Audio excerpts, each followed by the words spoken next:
Hi, I'm Ling, Chief Investment Officer for Asia at Hines. I'm joined today by Jowett, Head of Asia Research, and he has recently printed a paper on why Asia now. Tim, really happy to speak with you today to go through the paper you put together. Thanks, Ling. Nice to be with you. Now, in our discussions with investors, capital partners, there's this feeling that there hasn't been much correction in Asia, circa 10% relative to higher numbers we've seen in Europe and the USA. We also talked about how transaction has fallen by half. So is there a sense that there isn't much belief in the small change in the valuation and what's going to help us out in this market? Yes, the price growth or price adjustment in Asia in the aggregate is different from that we've observed in Europe and in the US. But I think there are three good reasons for that. Number one, actually we didn't really see prices ramp up in the same way pre-COVID as we did in other regions. So if you focus only on the correction and the magnitude of the correction, that can be somewhat misleading. We look at prices relative to trend or their long-term direction, and actually prices relative to trend in Asia are at the lowest in the last 15 years, suggesting that actually the price correction has been quite meaningful for Asia within its own context. Secondly, the different markets are quite different. Japan has had a very strong last 3 years, both in terms of economics and in terms of real estate markets. Flows into Japan have been very strong, attracted by relatively cheap debt and the prospect of inflation. The strength of pricing in Japan is obviously influencing the overall indicator within Asia, but a market like Australia has seen much more substantial correction in cap rates and prices. So you may say, yes, 10% of the aggregate, but no investor invests in the aggregate. You're really investing in the different markets. Thirdly and finally, Asia economic performance has been relatively strong, even with a slowing China, and that's turned into solid rental growth. We see at the aggregate rents are up more than 3.5% year on year in Asia in this environment. And the strength of rental growth has really mitigated some of the impact of outward cap rates and helped to maintain prices. So in short, yes, price growth or correction has been less muted than other regions, but it masks some larger moves in different countries and masks that Asia prices actually look relatively cheap in comparison to their long-term trend. Yeah, we can also see that in the transaction data we work with, in Australia, where we've seen maybe cap rates expand by 150 to maybe even 200 basis points. Yeah. On the flip side, rents have grown, so that has really helped buffer the valuation change. And in Japan, to your point, we've actually seen cap rates remain very, very steady, despite what's going on in the world, also probably supported by huge capital flows into the market.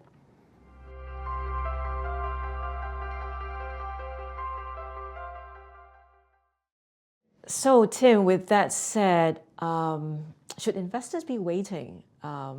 It just feels like with the low volumes of transaction we've seen lately, people are still standing on the sidelines waiting for something to fall to be able to buy at an even cheaper price. So tell us what you think. How far should we be waiting? And is this the time to actually be very focused on getting back in again?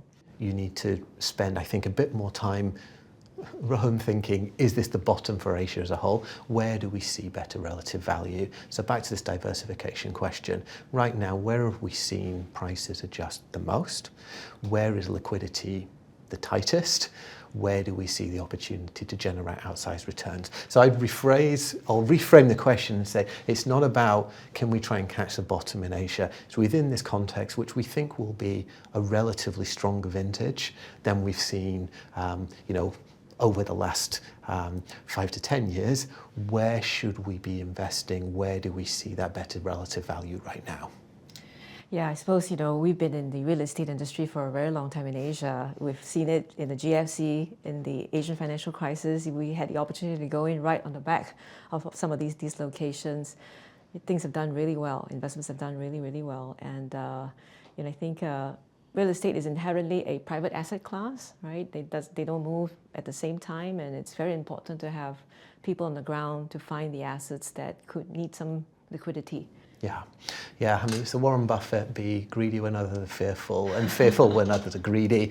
We have a proprietary index that we use, the Greed and Fear Index, Chiang, Ling, that you know well. And at this time, when investors feel uncertain, those are typically the times that generate the best vintages. And times when investors feel very comfortable and they feel that there are a lot of tailwinds are actually the times, I think, in my experience, and probably in your experience, investors should be a bit more careful. As we speak to LPs across the world, a key question around currency is on top of their minds. Any thoughts about how you frame this in the context of our market in Asia? We spent quite a bit of time analysing where are currencies, and from our perspective, we see a basket of developed Asia currencies around 20% beneath long-term value. Now, I caveat that, I hedge that by saying we're not currency investors, and we're not encouraging our investors to be currency investors. But if things revert to long-term trend, which should happen over a period of time as US interest rates normalise and some of the rate differentials with Asia begin to ease, then we could see currency appreciation within Asia relative to the US dollar. That is not, in my mind, a reason to invest in real estate in Asia per se, but is certainly a tailwind, again, when we're thinking about this topic of prices of relative value, where investors, particularly US dollar denominated investors, may deliver some outsized returns from the impact of currencies reverting effectively to what we see as long-term normalized value.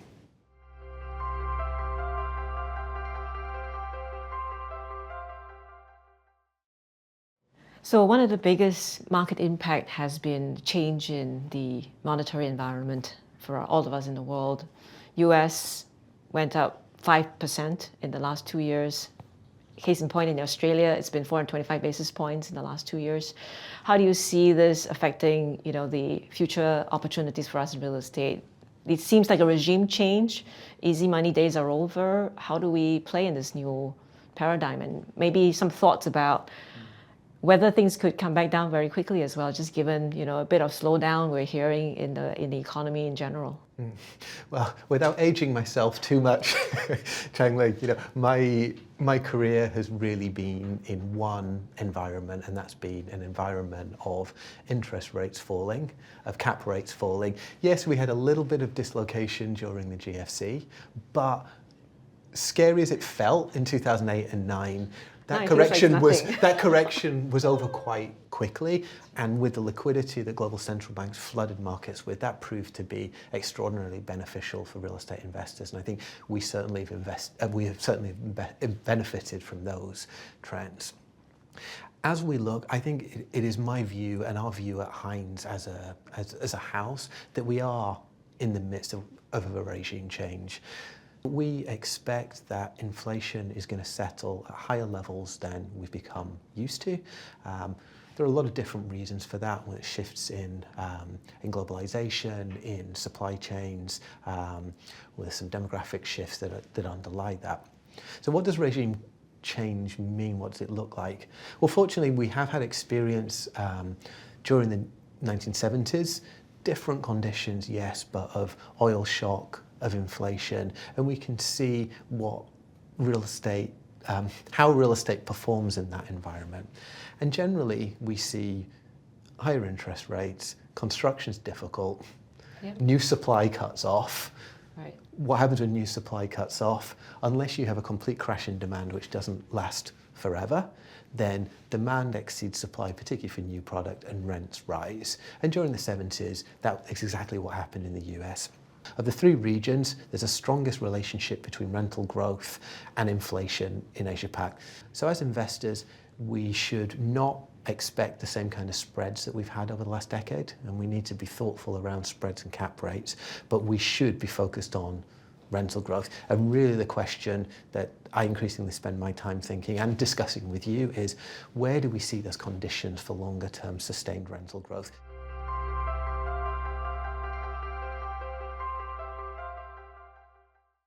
So maybe we can just talk through the sectors we like and how we see them across the Asia market. Shall we start with Japan? Sure, why not?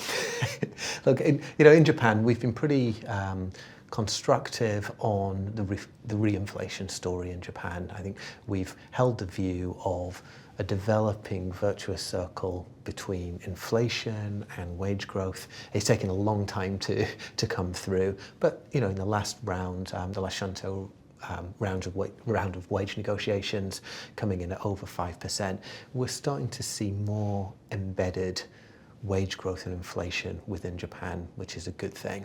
The living sector is a natural beneficiary of this, where vacancies are very, very low, supply has been reasonably constrained, and there is pass-through of rental growth that we see both in terms of market data sets and frankly within our portfolio.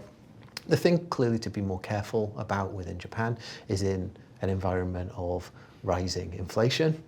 Interest rates are rising from their lows. So we've seen 10-year bond yields go through 1% for the first time in more than a decade.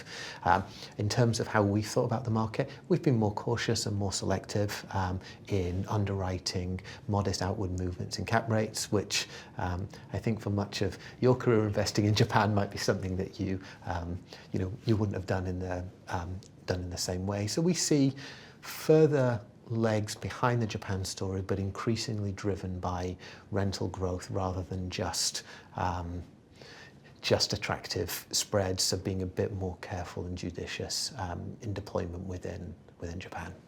Yeah, I think our experience in the resi sector has also evolved over the many years, right? From a very resilient, stable sector with ability to reduce costs, right? In an inflationary environment, on the one hand, we think that the opportunity to increase rents have finally arrived, and we're probably seeing that in our portfolio. But the opportunity to also make sure we watch out for the cost increases in the operating side of the business is also very important in all those sectors. Moving along, Korea, any thoughts about what's good? What should we focus on in Korea? Well, a lot of investors talk about office, and a lot of investors say, I'm not sure I want to do more occupancy levels are very high, have held up really, really well relative to the rest of the world. So. Exactly. Seoul has been really one of the standout stars in terms of global office markets. I think generally within developed Asia, we've seen different demand and supply dynamics from those that are seen in Europe and the US, with net absorption across the main developed Asian markets, pretty resilient, growing for each of the last 5 quarters, around 1 million square meters a year, and Seoul being one of those markets with vacancy at 2.5% and rents growing 4.5% year on year after 7% last year and 5% the year before. So definitely a sign that office can still perform. As I talked about, again, in this environment of inflation and increased construction cost, building new office is more challenging in Seoul. So where you see the kind of rental growth that we've seen, you'd normally expect a supply side response. But frankly, given where debt markets are, that supply side response is less evident than it would have been in different environments. So we're still quite constructive that rents have got a bit of a way to run within Seoul. Indeed, in my experience in investing in Seoul, the ownership is very fragmented, so it's very difficult to deliver new supply, particularly of the kind of quality that occupiers want today. Moving on to maybe Australia, what interests you these days from a research top-down perspective? Yeah, really, really interesting that retail in Australia is finally becoming more and more interesting to us. Why? Both on the supply side, the demand side, and the pricing side. So maybe if I take the demand side first, population growth has been very strong in Australia, really driven by migration, and that population growth is concentrated in Australia's largest cities, Sydney, Melbourne, and then Brisbane. So population growing at more than 2% per annum is strong in developed market context. Secondly, new supply of shopping centres, particularly large format shopping centres, has been very, very limited because the economics simply haven't made sense with rents that have been quite stagnant, and just the ability to find land for shopping centres. And thirdly, retail has repriced quite substantially and earliest within retail. So we've seen prices adjust depending on format, 20 to 30% within Australia. So we look at it now and say prices have adjusted, very limited new supply, demand stable, prospect for some rental growth maybe for the first time in a decade, and cap rates that make sense now with underwriting that makes sense without cap rates that need to move. Well, Tim, thanks for the conversation. I think it's time for some key takeaways from our conversation. Yeah, let me give you three, Chiang, Ling. Firstly, Asia is a dynamic and growing region. We're very positive on the economic prospects of Asia over the next decade. Secondly, as we've discussed, prices are meaningfully beneath trend, and we really do see opportunity in deploying capital within this vintage and taking advantage of those prices that are beneath long-term measures of value. And thirdly, don't think about Asia as one coherent whole. Recognize that different countries, different sectors are offering value at different points, and invest smartly, strategically, and tactically in order alongside where those relative value opportunities present themselves, which is, I hope, what we're doing here at Hines. Well, thank you, Tim, for a great summary of your insights. For more details, please refer to our report, Why Asia Now? And I thank you for listening in.